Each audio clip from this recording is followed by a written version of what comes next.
आज बुधवार दिनांक 10 मई 2023 को मैं जब भी ब्रह्मा कुमारी में आता हूँ तो एक नई आध्यात्मिक अनुभूति होती है, ऐसा प्रधानमंत्री नरेंद्र मोदी बोले। आज ब्रह्मा कुमारी जन आंदोलन बन गया है। आपने राष्ट्र निर्माण में अपने योगदान से मेरे विश्वास को कई गुना कर दिया है। प्रधानमंत्री ने किया global institute of health science hospital का शिलान्यास। पूर्व मुख्य प्रशासिका दादी गुलजार के स्मृति स्तंभ अव्यक्त लोक में अर्पित की पुष्पांजलि। प्रधानमंत्री का ब्रह्म कुमार भाई बहनों ने किया पुष्प वर्षा कर स्वागत। शांतिवन में चप्पे चप्पे पर तैनात रही पुलिस, हर आने जाने वालों पर रही कड़ी नजर। सम्मेलन में देश भर से 15,000 से अधिक लोग पहुंचे। प्रधानमंत्री नरेंद्र मोदी ने ब्रह्मा कुमारी मुख्यालय शांतिवन आबू रोड में आयोजित राष्ट्रीय सम्मेलन को संबोधित करते हुए कहा कि मैं जब भी ब्रह्मा कुमारी में आता हूं तो आपके बीच एक नई आध्यात्मिक अनुभूति होती है। परमपिता परमात्मा के आशीर्वाद और दादियों के स्नेह में लगातार वृद्धि होती है। प्रधानमंत्री मोदी ने कहा कि मैंने देश के लिए आपसे जो अपेक्षा की है उसमें आपने अपने प्रयासों से ज्यादा कर दिखाया है, मेरे विश्वास को कई गुना कर दिया है। ब्रह्मा कुमारी द्वारा सामाजिक कल्याण के लिए कई अभियान चलाए जा रहे हैं। स्वच्छता अभियान में दादी जानकी जी ने स्वच्छता ब्रांड एम्बेसडर के रूप में और बहनों ने कमान संभालकर लोगों को प्रेरित किया है।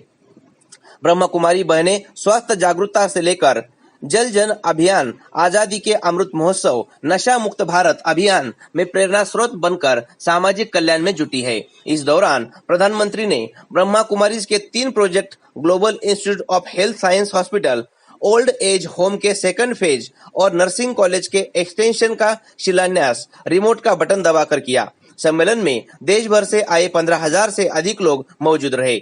प्रधानमंत्री मोदी ने कहा कि भारत में हजारों वर्षों से गरीब, असहाय और जरूरतमंद लोगों की सेवा की कमान आध्यात्मिक संस्थाओं ने संभाली है। मैं गुजरात भूकंप के समय से ब्रह्मा कुमारी बहनों की निष्ठा व सेवा का साक्षी रहा हूँ। गुजरात में आए भूकंप के समय बहनों ने जो सेवा भाव से काम किया वह प्रेरणा देने वाला है। एक संस्था कैसे हर क्षेत्र में एक आंदोलन खड़ा कर सकती है, ब्रह्मा कुमारी ने वह कर दिखाया। मैंने देश के लिए आपसे जो अपेक्षा की उसे पूरा करने में ब्रह्मा कुमारी ने कोई कमी नहीं की है। नैतिक मूल्यों को मजबूत कर रही है संस्था। मोदी ने कहा कि आजादी के अमृत काल में सभी सामाजिक, धार्मिक और आध्यात्मिक संस्थाओं की बड़ी भूमिका रही है। इस कर्तव्य काल में हम जिस भूमिका में है उसका 100% निर्वहन करें। अपने व्यवहार और जिम्मेदारियों का विस्तार है। पूरी निष्ठा के साथ हमें ये भी सोचना है कि हम अपने देश के लिए क्या कर सकते हैं। सभी ब्रह्म कुमारी प्रेरणा पुंज है। ब्रह्मा कुमारी एक आध्यात्मिक संस्था के तौर पर समाज में नैतिक मूल्यों को मजबूत करने और समाज सेवा के कार्य करती रही है। साइंस, हेल्थ व सोशल वर्क के लिए पूरी तरह समर्पित है। माउंट आबू स्थित global charitable hospital and research centre के माध्यम से गांव-गांव में हेल्थ कैंप और रक्तदान शिविर का आयोजन किया जाता है, जो समाज हित में कार्य है। ऐसे कार्यों में मानवीय प्रयास जरूरी है। जिस ग्लोबल हॉस्पिटल के निर्माण का संकल्प लिया है वह स्वास्थ्य के क्षेत्र में सुधार का काम करेगा। ब्रह्मा कुमारी गांव-गांव में जाकर देश की सरकार की तरफ से ऐसी योजना चलाती है। जन औषधि केंद्र बने हुए हैं। यदि इसकी जानकारी आप लोगों को दे तो उसका भला हो जाएगा। पीएम ने श्री अन्न को बढ़ाने का किया आह्वान। प्रधानमंत्री ने श्री अन्न यानी मिलेट्स ऑफ आगे बढ़ाने का आह्वान करते हुए कहा कि हमें नदियों को स्वच्छ करना है। प्राकृतिक खेती, भूजल संरक्षण हजारों साल पुरानी संस्कृति को परंपराओं से जुड़ी है। मुझे आशा है कि भविष्य में ब्रह्मा कुमारी बहनें राष्ट्र निर्माण से जुड़े विषयों को आगे बढ़ाएंगे, विश्व को सर्वे भवतु सुखिन के मार्ग पर आगे ले जाएंगे। राष्ट्र निर्माण में ऐसी योजनाओं को क्रिएटिव रूप में आगे बढ़ाएंगी। दुनिया जब महिला सशक्तिकरण की बात कर रही है, हम G20 में महिला नेतृत्व को बढ़ाने की बात कर रहे हैं। स्वास्थ्य सुविधाओं के ट्रांसफॉर्मेशन से गुजर रहा है देश। प्रधानमंत्री मोदी ने कहा कि आज पूरा देश स्वास्थ्य सुविधाओं के ट्रांसफॉर्मेशन से गुजर रहा है। देश के अस्पताल सुविधाओं के साथ उपलब्ध है। आयुष्मान योजना ने इसमें बड़ी भूमिका निभाई है। आयुष्मान योजना के तहत 5 लाख तक इलाज का खर्च सरकार उठाती है। योजना में अब तक 4 करोड़ गरीब लाभ उठा चुके हैं। यदि वे खुद इलाज करवाते तो उन्हें 80,000 करोड़ खर्च करने पड़ते। हेल्थ सेक्टर की एक चुनौती डॉक्टर्स, नर्सेस व मेडिकल स्टाफ की कमी रही है। 2014 के बाद से पिछले 9 वर्षों में हर महीने एक नया मेडिकल कॉलेज खोला है। 9 वर्षों में 150 से अधिक मेडिकल कॉलेज खोले हैं। 9 साल पहले जहां देश में 50,000 एमबीबीएस की सीटें थी, जिन्हें बढ़ाकर 1 लाख किया गया है, वही पीजी में मात्र 30,000 सीटें थी, जिन्हें बढ़ाकर 65,000 किया गया है। जब इरादा नेक हो तो ऐसे ही संकल्प लिए जाते हैं, वे सिद्ध भी किए जाते हैं। आज भारत सरकार हेल्थ सेक्टर में जो काम कर रही है, उसका प्रभाव आने वाले समय में दिखेगा। जितने डॉक्टर आजादी के बाद 7 दशक में बने हैं, उतने डॉक्टर अगले 1 ही दशक में मिलेंगे। राजस्थान के अंदर जल्द ही 20 से ज्यादा नए नर्सिंग कॉलेज बनेंगे, जिनका लाभ आप सभी को मिलेगा। प्रधानमंत्री ने किया global institute of health science hospital का शिलान्यास। इस दौरान प्रधानमंत्री ने आबू रोड में 50 एकड़ में बनने वाले global institute of health science hospital का शिलान्यास किया। 250 बेड यह हॉस्पिटल 2 साल में बनाने का लक्ष्य रखा गया है। माउंट आबू स्थित global hospital and research hospital के डायरेक्टर डॉक्टर प्रताप मिड्ढा ने बताया कि ब्रह्मा कुमारीज की ओर से 50 एकड़ में आधुनिक सुविधाओं से सुसज्जित मल्टी स्पेशलिटी हॉस्पिटल का निर्माण किया जाएगा। इससे स्थानीय जरूरतमंद लोगों को सहज इलाज की सुविधा उपलब्ध हो सकेगी। अभी तक यह व्यवस्था केवल बड़े शहरों में ही है। हॉस्पिटल में तन और मन का इलाज किया जाएगा। इसमें विशेष रूप से मेडिटेशन रूम बनाए जाएंगे, ताकि दवा और दुआ दोनों के समन्वय से लोग जल्दी स्वस्थ हो सके। हॉस्पिटल में आधुनिक उपकरणों के साथ विशेषज्ञ डॉक्टर अपनी सेवाएं देंगे। डॉक्टर मिड्ढा ने बताया कि हॉस्पिटल निर्माण के साथ नर्सिंग कॉलेज का भी विस्तार किया जा रहा है। इससे पहले से ज्यादा सुविधाएं मरीजों को मिल सकेगी। इसके साथ ही सीनियर सिटीजन होम के सेकंड फेज और नर्सिंग कॉलेज के एक्सटेंशन की भी नींव रखी। ये सुविधाएं मिलेंगी। हॉस्पिटल में मुख्य रूप से न्यूरोलॉजी, न्यूरोसर्जरी, नेफ्रोलॉजी और यूरोलॉजी की विशेष यूनिट शुरू की जाएगी। इसमें जाने माने विषय विशेषज्ञ डॉक्टर अपनी सेवाएं देंगे। इसके अलावा प्रिवेंटिव, कार्डियोलॉजी, पेलिएटिव केयर और जेरिएट्रिक केयर, वरिष्ठ नागरिक गृह की भी सुविधा रहेगी। साथ ही तीसरे साल में हॉस्पिटल में गैस्ट्रोएंटेरोलॉजी और एंडोक्रिनोलॉजिस्टिक के इलाज की सुविधा प्रदान करने का लक्ष्य रखा गया है। सुरक्षा के रहे कड़े इंतजाम। प्रधानमंत्री के आगमन को लेकर 4-5 दिन पूर्व से ही एसपीजी की टीम ने सुरक्षा व्यवस्था को अपने कंट्रोल में ले लिया। शांतिवन के हर गतिविधि पर नजर रखने के साथ एक एक चीज को सुरक्षा की दृष्टि से बारीकी से परखा गया। कार्यक्रम में भाग लेने वाले प्रत्येक व्यक्ति का रिकॉर्ड मेंटेन करने के साथ साथ सभी के लिए पास जारी किए गए। कार्यक्रम के पूर्व पूरे समय एसपीजी और स्थानीय पुलिस प्रशासन की टीम और लोगों को दिशा निर्देश संबंधी अनाउंसमेंट करती रही। बिहार, झारखंड और पश्चिम बंगाल से आए 9,000 लोग राजयोग ध्यान शिविर में भाग लेने वाले इस बार बिहार, झारखंड और पश्चिम बंगाल के अलग अलग जिलों से 9,000 से अधिक लोग शांतिवन पहुंचे हैं। इनमें से ज्यादातर लोग पहली बार आबू आए हैं। सभी लोगों में प्रधानमंत्री की एक झलक देखने के लिए उत्साह नजर आया। प्रधानमंत्री को देखने लोगों में दिखा उत्साह। प्रधानमंत्री को करीब से और सम्मुख देखने के लिए लोगों में गजब का उत्साह दिखा। 3:15 बजे से होने वाले कार्यक्रम के लिए लोग 12:30 बजे से ही शांतिवन के डायमंड हॉल में पहुंच गए। बच्चों से लेकर युवा और बुजुर्गों में प्रधानमंत्री की एक झलक देखने के लिए लालायित दिखे। राजयोग की कराई अनुभूति।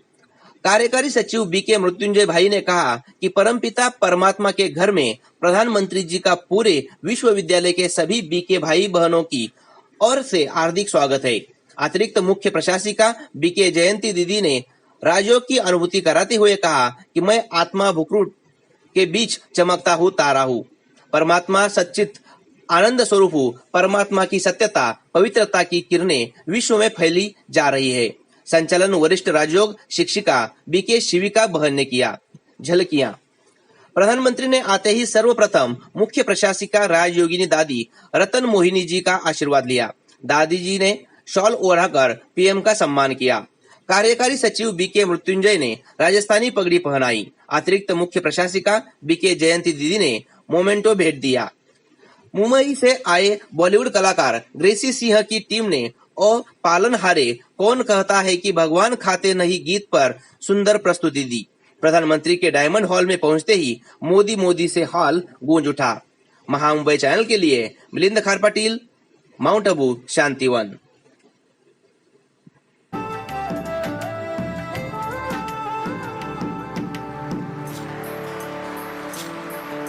मैं निवेदन करती हूं डॉक्टर प्रताप मिड्ढा से कि आप इलायची माला द्वारा माननीय प्रधानमंत्री का सम्मान करें।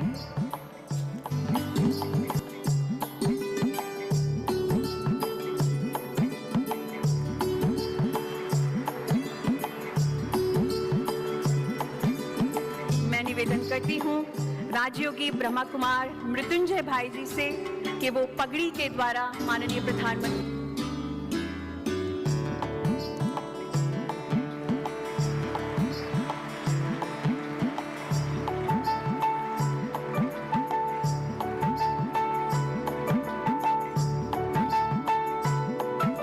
आज हमारा पूरा देश स्वास्थ्य सुविधाओं के ट्रांसफॉर्मेशन से गुजर रहा है। पिछले 9 वर्षों में पहली बार देश के गरीब से गरीब को भी एहसास हुआ है कि देश के अस्पताल उसके लिए भी आसानी से उपलब्ध है। और इसमें एक बड़ी भूमिका आयुष्मान भारत योजना ने निभाई है। आयुष्मान भारत योजना ने सरकारी नहीं, प्राइवेट अस्पतालों के दरवाजे भी गरीबों के लिए खोल दिए हैं। आप भी जानते हैं कि इस योजना के तहत 5 लाख रुपए तक के इलाज का खर्च सरकार उठाती है। इस योजना का लाभ देश के 4 करोड़ से ज्यादा गरीब उठा चुके हैं। अगर आयुष्मान भारत योजना न होती तो इसी इलाज के लिए उन्हें 80,000 करोड़ रुपए अपनी जेब से खर्च करने पड़ते हैं। इसी तरह जन औषधि केंद्रों पर मिल रही सस्ती दवाइयों की वजह से भी गरीब और मध्यम वर्ग के 20,000 करोड़ रुपए बचे हैं। और मैं हमारे ब्रह्म कुमारी संस्थान की जितनी इकाइयां देश के गांव-गांव में हैं, अगर आप लोगों को जानकारी दें कि सरकार की तरफ से ऐसे जन औषधि केंद्र चलते हैं, स्टैंडर्ड दवाइयां होती हैं, लेकिन बाहर जो दवाएं आपको 100 रुपये में खर्च होता है, यहां आपको 10-15 रुपये में मिल जाती है। आप कल्पना कर सकते हैं गरीबों की कितनी सेवा होगी। तो हमारी सभी इकाइयां, हमारी सभी ब्रह्मा कुमार हो या ब्रह्मा कुमारी हो, वे लोगों में ये जागरूकता लाएं। और देश में स्थान स्थान पर ये जन औषधि केंद्र बने हुए हैं। आपके संपर्क में आए हुए लोग आपको हमेशा आशीर्वाद देंगे। अब जैसे किसी परिवार में बुजुर्ग व्यक्ति है, डायबिटीज की बीमारी है, तो उसको दवाई के पीछे जो खर्चा होता है 1200, 1500, 2000 रुपये तक हो जाता है। लेकिन इसी जनऔषधि केंद्र से अगर वो दवाई लेगा तो उसको शायद वो खर्चा। ओम शांति। आदरणीय राजयोगिनी दादी रतन मोहिनी जी, ब्रह्मा कुमारी के सभी वरिष्ठ सदस्यगण और इस सभा में भारत के कोने कोने से आए हुए मेरे प्यारे भाइयों और बहनों,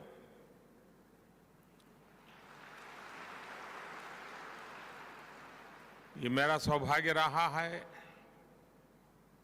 मुझे कई बार आपके बीच आने का अवसर मिलता है। मैं जब भी यहां आता हूं, आपके बीच आता हूं, तो मुझे हमेशा एक आध्यात्मिक अनुभूति होती है।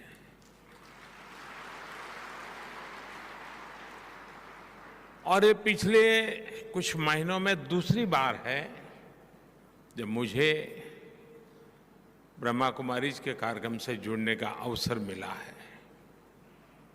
इसके पहले अभी फरवरी में ही आपने मुझे जल जन अभियान को प्रारंभ करने के लिए आमंत्रित किया था। मैंने तब विस्तार से इस बात को याद किया था कि ब्रह्मा कुमारी संस्था से कैसे मेरी आत्मीयता में एक निरंतरता रही है। इसके पीछे परमपिता परमात्मा का आशीर्वाद भी है और राजयोगिनी दादी जी से मिला स्नेह भी है। आज यहां